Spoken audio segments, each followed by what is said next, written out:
కేవలం 5 మంది పాండవులే పడగొట్టారు కదా. మరి 164 మంది తెలుగుదేశం ఎమ్మెల్యేలను 11 మంది వైసీపీ ఎమ్మెల్యేలు పడగొట్టలేరా? ఖచ్చితంగా పడగొడతారు. కరెక్ట్ గా స్టెప్స్ ఫాలో అవ్వాలంతే. తెలుగుదేశానికి వచ్చిన సీట్లు 164. 1 + 6 + 4 = 11.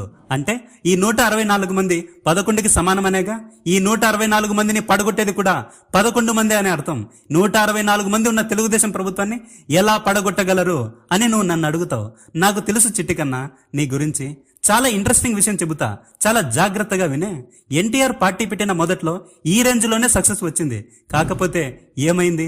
నాదెండ్ల భాస్కర్ రావు దెబ్బయ్యలేదా? ఆ తర్వాత సొంత మామకే చంద్రబాబు వెన్నుపోటు పొడవలేదా? రాత్రికి రాత్రే ఒక్కొక్కడి జాతకాలు జారిపోతాయి. కర్మను ఎవడు తప్పించుకోలేడుగా. కర్మను తప్పక అనుభవించాల్సిందేగా. తెలుగుదేశం లోపల చాలా వ్యవహారాలు జరుగుతున్నాయి, మీకు తెలియదు.